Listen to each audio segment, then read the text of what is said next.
નમસ્કાર. આપણી આજની ચર્ચાનો આધાર છે 21 જાન્યુઆરી 2026નું દૈનિક માનસ કરંટ અફેર્સ સંકલન. હા, અને આમાં રમતગમતથી લઈને અર્થતંત્ર અને વૈશ્વિક જોખમો સુધી મતલબ બધું જ છે. બરાબર. તો આપણો હેતુ આ અલગ અલગ સમાચારો વચ્ચેના જોડાણને સમજવાનું છે. એ જાણવાનો છે કે ભારતની વિકાસગાથાની અસલી તસવીર શું છે. ખરું, કારણ કે આ સમાચારો અલગ અલગ નથી, પણ એક જ સિક્કાની જુદી જુદી બાજુઓ જેવા છે. એક તરફ સિદ્ધિઓ છે, તો બીજી તરફ ગંભીર પડકારો પણ છે. અને આજના સ્ત્રોત આપણને આ બંને પાસાઓનું ઊંડાણપૂર્વક વિશ્લેષણ કરવાની તક આપે છે. તો ચાલો આ વિશ્લેષણની શરૂઆત લદ્દાખના બર્ફીલા શિખરોથી કરીએ. ખેલો ઇન્ડિયા વિન્ટર ગેમ્સ. હા, ખેલો ઇન્ડિયા વિન્ટર ગેમ્સની 6ઠ્ઠી આવૃત્તિ શરૂ થઈ છે અને લદ્દાખ ત્રીજી વખત આ ગેમ્સનું આયોજન કરી રહ્યું છે. બરાબર. તો આ માત્ર એક રમતગમતની ઘટના છે કે પછી તેનું કોઈ મોટું મહત્વ છે? ના, આ ખૂબ જ મહત્વપૂર્ણ પ્રશ્ન છે. દેખીતી રીતે આ એક રમતગમતની ઘટના છે. હા, આંતરરાષ્ટ્રીય સ્તરની રમતગમતનું આયોજન કરવું એ પોતે જ એક સંદેશ છે. બરાબર. એ વિશ્વને એક સંદેશ આપે છે કે આ પ્રદેશ સ્થિર છે અને વિકાસના માર્ગે છે. આનાથી સ્થાનિક યુવાનોને પ્રોત્સાહન મળે છે અને શિયાળુ પર્યટનને પણ મોટો વેગ મળે છે. અને આયોજન પણ ખૂબ જ રસપ્રદ રીતે કરવામાં આવ્યું છે. 2 અલગ અલગ જગ્યાએ 2 તબક્કામાં. હા, એ પણ ખાસ છે. લદ્દાખમાં આઈસ હોકી અને સ્કેટિંગ, જ્યારે જમ્મુ કાશ્મીરના ગુલમર્ગમાં સ્કીઇંગ અને સ્નોબોર્ડિંગ જેવી સ્નો સ્પોર્ટ્સ. તો આ વિભાજન પાછળ કોઈ ખાસ કારણ છે? હા, બિલકુલ. આ ભૌગોલિક પરિસ્થિતિનો શ્રેષ્ઠ ઉપયોગ છે. લદ્દાખની થીજી ગયેલી નદીઓ અને સરોવરો છે ને, હા, એ આઈસ સ્કેટિંગ અને હોકી માટે આદર્શ છે. જ્યારે ગુલમર્ગના ઢોળાવ અને ત્યાંની ભારે હિમવર્ષા એ તો સ્કીઇંગ માટે દુનિયાભરમાં પ્રખ્યાત છે. બરાબર. એટલે બંને સ્થળોની કુદરતી વિશેષતાઓનો પૂરો લાભ લેવામાં આવ્યો છે. આ ગેમ્સના મેસ્કોટ શીન એ શી એટલે કે હિમદીપડાની પસંદગી પણ રસપ્રદ છે. સામાન્ય રીતે તો મેસ્કોટ કોઈ કાર્ટૂન કે કાલ્પનિક પાત્ર હોય છે. અહીં એક લુપ્તપ્રાય પ્રાણીને પસંદ કરવા પાછળ કોઈ ખાસ સંદેશ છે? ચોક્કસ. આ ખાલી એક મેસ્કોટ નથી. આના દ્વારા એ લોકો એ પણ કહેવા માંગે છે કે હિમાલયનો આ વિસ્તાર કેટલો નાજુક છે. પર્યાવરણીય રીતે. હા, અને તેનું પર્યાવરણીય સંતુલન જાળવવું કેટલું જરૂરી છે. હિમદીપડો એ આ ઇકોસિસ્ટમના સ્વાસ્થ્યનું પ્રતીક છે. અચ્છા. જો તે સુરક્ષિત છે તો આખો પર્વતીય પ્રદેશ સુરક્ષિત છે. એટલે આ રમતગમતની સાથે પર્યાવરણીય જાગૃતિનો પણ એક પ્રયાસ છે. અને આ વર્ષે ફિગર સ્કેટિંગ, જે એક ઓલિમ્પિક રમત છે, તેને પણ પહેલીવાર સામેલ કરવામાં આવી છે. હા, આ બહુ મોટો ઉમેરો છે. તો શું આનો અર્થ એ છે કે ખેલો ઇન્ડિયા હવે માત્ર સ્થાનિક પ્રતિભાઓને શોધવા પૂરતું મર્યાદિત નથી રહ્યું? બિલકુલ. આ એક મોટો સંકેત છે. ફિગર સ્કેટિંગ જેવી ટેકનિકલ રમતને સામેલ કરવાનો અર્થ એ છે કે ભારત હવે વિન્ટર ઓલિમ્પિક્સમાં પણ ગંભીરતાથી પદકો જીતવા માંગે છે. ઓકે, એટલે આ ગેમ્સ હવે ઓલિમ્પિક્સ માટે એક પાયાનું પ્લેટફોર્મ બની રહી છે. બરાબર. અને 480 એથ્લીટ્સનું ભાગ લેવું એ પોતે જ દર્શાવે છે કે દેશમાં શિયાળુ રમતો પ્રત્યેનો ઉત્સાહ વધી રહ્યો છે. લદ્દાખમાં આંતરરાષ્ટ્રીય સ્તરની રમતગમતનું આયોજન એ ભારતના વધતા આત્મવિશ્વાસનું પ્રતીક છે. પણ આ જ આત્મવિશ્વાસ આપણે આર્થિક ક્ષેત્રે, ખાસ કરીને મેન્યુફેક્ચરિંગમાં કેટલો બતાવી રહ્યા છીએ? દિઝાન શિરાયન એસોસિએટ્સનો એશિયા મેન્યુફેક્ચરિંગ ઇન્ડેક્સ 2026 કદાચ આનો જવાબ આપી શકે. હા, અને આ ઇન્ડેક્સનો જવાબ થોડો વિચારવા જેવો છે. કેમ? કારણ કે આ ઇન્ડેક્સ એશિયાના 11 મુખ્ય ઉત્પાદક દેશોનું મૂલ્યાંકન કરે છે. પણ તે માત્ર ફેક્ટરીઓના ઉત્પાદનના આંકડામાંથી જોતું. અચ્છા, તો બીજું શું જુએ છે? તે 8 અલગ અલગ માપદંડો પર દેશોને તપાસે છે, જેમાં રાજકીય સ્થિરતા, વ્યાપાર નીતિઓ, ટેક્સનું માળખું અને આમ ઇન્ફ્રાસ્ટ્રક્ચર જેવી બાબતોનો સમાવેશ થાય છે. અને આમાં ભારતનું સ્થાન 6ઠ્ઠું છે, જે પાછલા વર્ષ જેટલું જ છે, પણ 2024માં આપણે 8 દેશોમાં ચોથા સ્થાને હતા. હા, તો આ છઠ્ઠા ક્રમને કેવી રીતે જુઓ? શું આપણે સ્થિર છીએ કે પછી પાછળ રહી ગયા છીએ? આ 6ઠ્ઠો ક્રમ આપણને એક અરીસો બતાવે છે. આપણે મેક ઇન ઇન્ડિયાની વાતો તો કરીએ છીએ, પણ શું? પણ જ્યાં સુધી આપણા કરવેરાનું માળખું સરળ ન બને અને બંદરોથી ફેક્ટરી સુધી માલ પહોંચાડવાની વ્યવસ્થા સુધરે નહીં, ત્યાં સુધી આપણે મલેશિયા કે વિયેતનામ જેવા નાના દેશોને પણ પાછળ નહીં છોડી શકીએ. મતલબ કે માત્ર મોટું બજાર હોવું પૂરતું નથી. બિલકુલ નહીં. કાર્યક્ષમતા પણ એટલી જ જરૂરી છે. ચીન હજુ પણ પહેલા સ્થાને છે, પણ રસપ્રદ વાત એ છે કે મલેશિયાએ વિયેતનામને પાછળ છોડી દીધું છે. મલેશિયા બીજા સ્થાને કઈ રીતે આવ્યું? તેમની પાસે એવું શું છે જે આપણી પાસે નથી? મલેશિયાએ ખૂબ જ ચતુરાઈથી હાઈ-ટેક મેન્યુફેક્ચરિંગ પર ધ્યાન કેન્દ્રિત કર્યું છે, ખાસ કરીને સેમિકન્ડક્ટર અને ઇલેક્ટ્રોનિક્સ. ઓકે.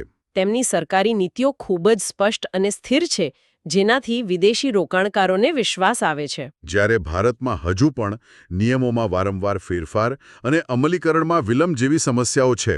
બરાબર. આ રિપોર્ટ સ્પષ્ટ કહે છે કે ભારતે ઇન્ફ્રાસ્ટ્રક્ચર અને ટેક્સના નિયમોમાં મોટા સુધારા કરવા પડશે. આપણે મેન્યુફેક્ચરિંગમાં છઠ્ઠા સ્થાને છીએ, કારણ કે ઇન્ફ્રાસ્ટ્રક્ચર એક પડકાર છે.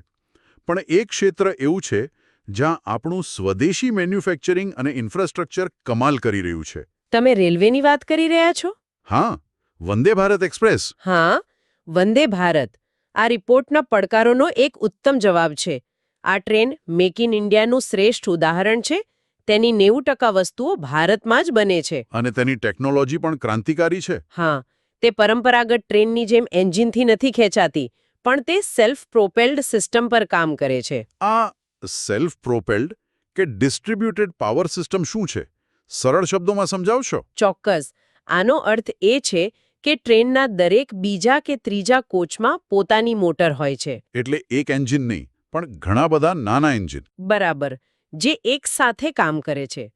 આનાથી ટ્રેન માત્ર એક એન્જિન પર નિર્ભર નથી રહેતી અને પ્લેટફોર્મ પરથી ઉપડતી વખતે જબરદસ્ત સ્પીડ પકડી શકે છે.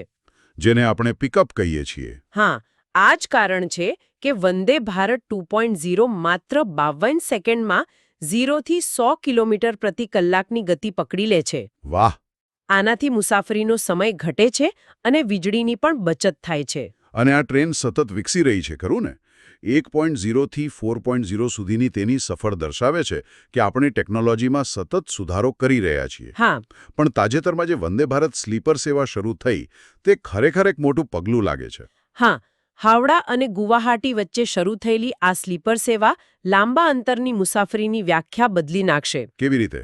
16 કોચ અને 823 મુસાફરોની ક્ષમતાવાળી આ ટ્રેન રાજધાની જેવી ટ્રેનોને સીધી ટક્કર આપશે અને મુસાફરીનો સમય લગભગ 3 કલાક ઘટાડશે. 3 કલાક?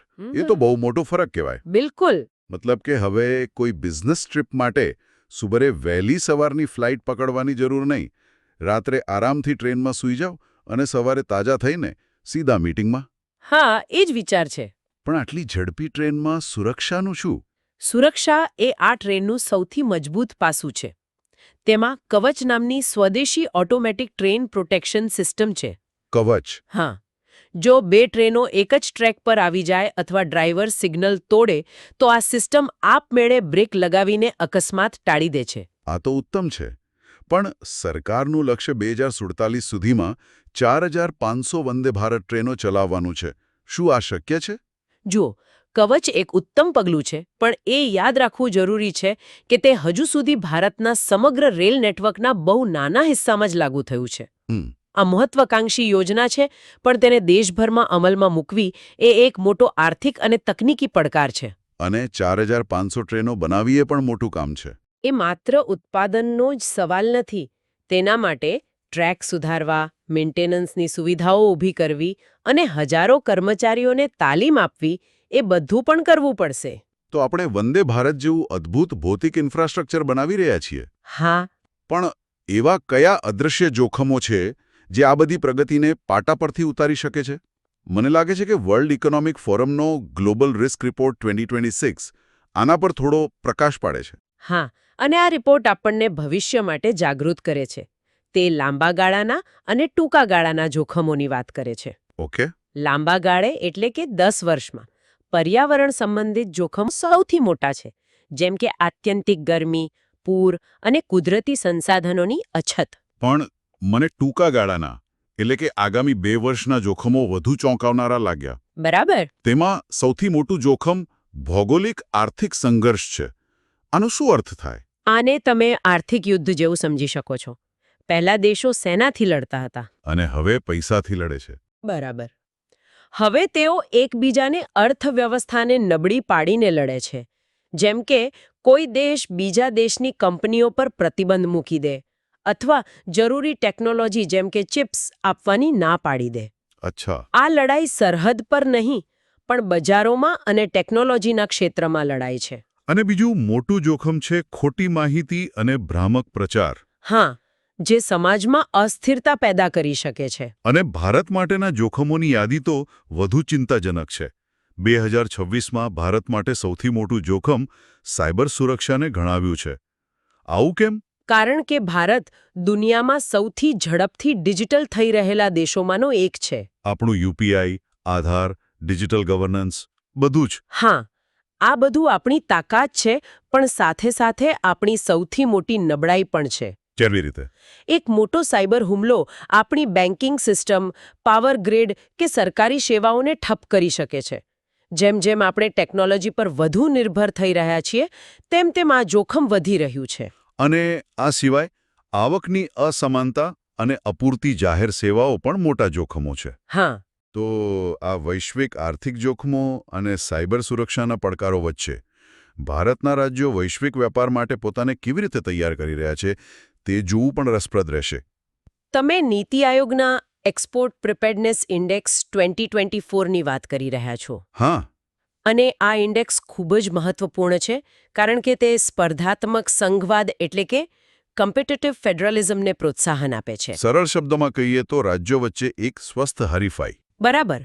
કોણ વેપારીઓ માટે વધુ સારો માહોલ બનાવી શકે છે, વધુ રોકાણ લાવી શકે છે અને નિકાસમાં આગળ નીકળી શકે છે. તે 4 મુખ્ય સ્તંભો પર રાજ્યોનું મૂલ્યાંકન કરે છે, જેમાં બિઝનેસ ઇકોસિસ્ટમને સૌથી વધુ 40% વજન આપવામાં આવ્યું છે. હા. તો આ બિઝનેસ ઇકોસિસ્ટમ એટલે શું? તેમાં કઈ બાબતોનો સમાવેશ થાય છે? તેમાં વેપાર શરૂ કરવા માટેની પરવાનગીઓ કેટલી ઝડપથી મળે છે, વીજળી અને પાણી જેવી સુવિધાઓ, કાયદો અને વ્યવસ્થાની સ્થિતિ અને માળખાકીય સુવિધાઓ. હા, ટૂંકમાં એક કંપનીને પોતાનું વ્યવસાય ચલાવવા માટે કેટલું અનુકૂળ વાતાવરણ મળે છે તે આ સ્તંભ માપે છે. તો આ મામલે કયા રાજ્યો આગળ છે? મને એ જાણવામાં રસ છે કે હંમેશા મહારાષ્ટ્ર, તમિલનાડુ અને ગુજરાત જેવા રાજ્યો જ કેમ ટોચ પર રહે છે. શું આ માત્ર એટલા માટે છે કે તેમની પાસે બંદરો છે કે પછી તેમની નીતિઓમાં કોઈ એવી ખાસ વાત છે જે ઉત્તર પ્રદેશ કે મધ્યપ્રદેશ જેવા રાજ્યો શીખી શકે? તમારો પ્રશ્ન બિલકુલ યોગ્ય છે. બંદરો હોવાનો ફાયદો ચોક્કસ છે પણ તે એકમાત્ર કારણ નથી. તો પછી બીજું શું છે? આ રાજ્યોએ વર્ષોથી ઔદ્યોગિક નીતિઓમાં સ્થિરતા જાળવી રાખી છે. તેમણે ઉદ્યોગોને આકર્ષવા માટે ખાસ ઇકોનોમિક ઝોન બનાવ્યા છે અને સિંગલ વિન્ડો ક્લિયરન્સ જેવી સિસ્ટમ લાગુ કરી છે. અને સૌથી અગત્યનું? સૌથી અગત્યની વાત, તેમની પાસે કુશળ માનવબળ ઉપલબ્ધ છે. આ એવી બાબતો છે જે બીજા રાજ્યો પણ અપનાવી શકે છે. પણ શું આનો અર્થ એ છે કે જે રાજ્યો પાસે દરિયા કિનારો નથી તે નિકાસમાં પાછળ જ રહેશે? બિલકુલ નહીં. અને એ જ આ ઇન્ડેક્સની સુંદરતા છે. અચ્છા. નાના રાજ્યોની શ્રેણીમાં ઉત્તરાખંડ અને કેન્દ્રશાસિત પ્રદેશોમાં જમ્મુ કાશ્મીરનું પ્રદર્શન ખૂબ જ પ્રભાવશાળી રહ્યું છે. ઉત્તરાખંડે ફાર્માસ્યુટિકલ્સ અને ઓટો પાર્ટ્સના નિકાસમાં વિશેષતા મેળવી છે. તેમણે ખાસ નીતિઓ બનાવીને જમીનથી ઘેરાયેલા હોવાની મર્યાદાને પાર કરી છે. મતલબ કે જો યોગ્ય નીતિ અને મજબૂત ઇકોસિસ્ટમ હોય તો ભૌગોલિક સ્થાન અવરોધ નથી બનતું. બિલકુલ. તો આજે આપણે લદ્દાખની શિયાળુ રમતોથી શરૂ કરીને એશિયાના મેન્યુફેક્ચરિંગ લેન્ડસ્કેપ, વંદે ભારતની ગતિ, વૈશ્વિક જોખમો અને છેલ્લે રાજ્યોની નિકાસ સજ્જતા સુધીની એક લાંબી સફર